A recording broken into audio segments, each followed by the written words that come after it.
The kidnapper's voice was clear on the phone. "Do not call the police, or you will never see your daughter again." Most parents would freeze in terror. But Amy McNeel's father made the dangerous decision to ignore that warning. He picked up the phone and dialed the FBI, setting off a chain of events that would push a wealthy businessman and federal agents to the brink of death. On the morning of January 11, 1985, in the small, affluent town of Alvarado, Texas, 13-year-old Amy McNeel was on her way to school with her teenage brother and a cousin. Their Jeep was forced off the road by a sedan that pulled out from behind an abandoned truck. A blonde-haired gunman emerged, demanding Amy get into his car. The kidnappers threatened to kill the boys if they followed or contacted authorities. Within seconds, Amy was gone, and the terrified teenagers sped home to tell their father.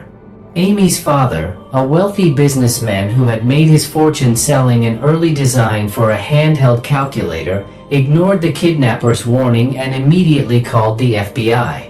Former FBI Special Agent Clint Brown, a 30-year veteran, took charge, understanding that in a kidnapping, every second counts and the primary goal is the safe return of the victim. The FBI's first task was to set up a recorder on the family's phone and prepare a trace on any incoming calls. The kidnappers had made a critical mistake. They wore no disguises.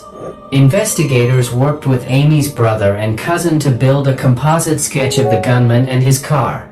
The kidnapper called around 10 a.m., demanding a $100,000 ransom, half in $100 bills, half in smaller denominations, with no sequenced bills. He refused to let Amy speak, and the call was too short to trace.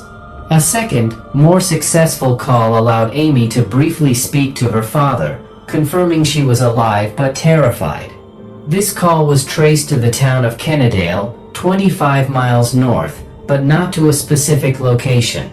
Frustrated by the lack of leads, investigators processed a stolen car found near the abduction site for fingerprints, but without a suspect, the prints were useless. Over the next 16 hours, the family received 3 more calls but no drop location. Meanwhile, the press learned of the kidnapping. Fearing the kidnappers would kill Amy if they knew law enforcement was involved, the FBI and Sheriff Eddie Boggs convinced local media to withhold the story. Finally, on Saturday evening, the kidnapper provided instructions. Mr. McNeel was to drive his limousine alone to a gas station in East Dallas. Unknown to the kidnappers, 2 heavily armed FBI agents were concealed inside the limousine.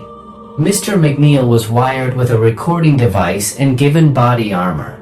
A follow-up team of FBI, Texas Rangers, and sheriff's deputies trailed at a distance. The plan quickly became a grueling, 200-mile, 8-hour chase across Texas. The kidnappers kept moving the drop location, from Dallas to Tyler, then to Longview, and finally to Mount Pleasant. The limousine's engine began to fail from sustained high speeds, and the surveillance aircraft had to turn back for fuel.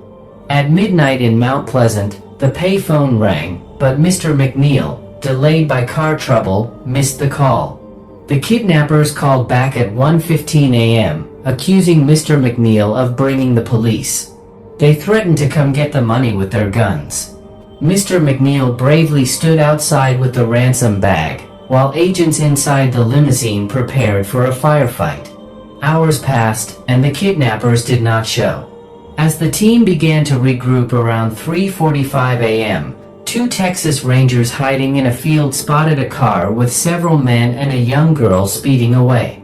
A high-speed chase ensued, with the suspects firing shotguns and pistols at the pursuing officers. The chase ended when the kidnappers' car ran out of gas on a front lawn in the small town of Saltillo. A furious shootout erupted. One gunman barricaded himself behind a van, using Amy, who was still trapped in the car, as a shield. Officers could not return fire for fear of hitting her. A Johnson County deputy braved the gunfire, ran to the suspect's car, and pulled Amy to safety. After 44 hours in captivity, Amy was reunited with her father. All 4 kidnappers were captured. The mastermind, James Foote, had previously worked for Mr. McNeel. Foote later escaped from jail but was recaptured. All received life sentences, with Foote convicted of aggravated kidnapping and attempted murder. In December 1998, a prominent doctor in West University Place, Texas, was found brutally murdered in her home.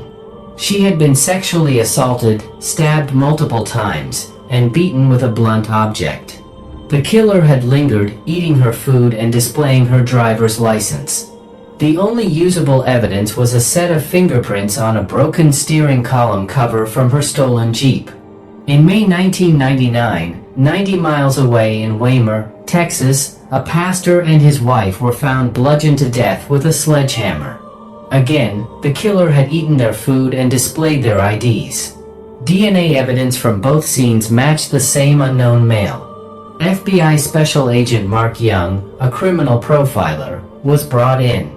He noted the killer's signature, lingering at the scene, eating the victim's food, and displaying their identification cards as acts of domination and control. Investigators realized that both murder scenes were located within 50 yards of railroad tracks. The fugitive they were looking for, Rafael Resendez Ramirez, using the alias Carlos Rodriguez, was a transient who hopped trains. His fingerprints from a prior arrest matched those on the steering column cover. The FBI obtained an unlawful flight to avoid prosecution warrant. The investigation expanded when a similar unsolved case from 1997 in Lexington, Kentucky, was linked via DNA. A college student had been murdered and his girlfriend sexually assaulted near railroad tracks. The survivor's sketch of the attacker resembled Resendez Ramirez. A search of the FBI's VICAP database revealed more possible connections. The killer's pace accelerated. In June 1999, an elderly widow in Fayette County, Texas, was found bludgeoned to death. The killer had placed a toy train on her bed and opened a newspaper to an article about the case, taunting investigators. Less than 24 hours later, a schoolteacher in Houston was murdered and her car stolen. Resendez Ramirez had escalated from a serial killer to a spree killer. The FBI placed Resendez Ramirez on its 10 most wanted fugitives list with a $125,000 reward. Over 30 agencies joined Operation Train Stop. The killer was incredibly elusive, moving constantly along the nation's 200,000 miles of track. However, his pattern of using stolen vehicles and targeting homes near rails led to a breakthrough. A tip from his sister in Albuquerque, who feared bounty hunters would kill him, led to negotiations for a safe surrender.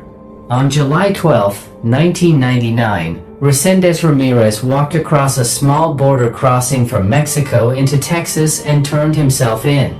He confessed to 13 murders, claiming he killed to wipe out evil. He was convicted of first-degree murder and sentenced to death. On January 27, 1984, at the Del Rio, Texas, port of entry, Customs Inspector Jose Torres waved a gray Pontiac Grand Prix to a secondary inspection point because the driver lacked proper ID. Inspector Richard Lean took over. While searching the car, Lean discovered a bag of stolen jewelry. The 3 passengers and driver were fugitives from a jewelry store robbery in Ciudad Acuña, Mexico, just minutes earlier. They drew a gun, kidnapped Lean at gunpoint, and sped away. When Lean failed to check out for a shift change or break, his colleagues knew something was wrong. Their only conclusion: he had been kidnapped. A detective from Del Rio arrived with news of the Mexican robbery. Witnesses described the Grand Prix and its 4 Hispanic male occupants. Investigators obtained a list of license plates that had passed through the port around the time of the abduction. 2 plates were traced to El Paso. FBI Special Agent Charles Riley in El Paso tracked one car to Ricardo Cortez, a man with a drug record who had been out of town for days. A photo of Cortez resembled a composite sketch of the driver. Tragically, the search for a living victim ended 50 miles away near Eagle Pass, Texas. A man collecting firewood found Leem's body in a ditch. He had been bound with his own handcuffs and shot twice in the back. The kidnappers were now cop killers. Meanwhile, Texas State Troopers Art Corral and his partner were still manning roadblocks. They decided to stop any car with 3 or more Hispanic males.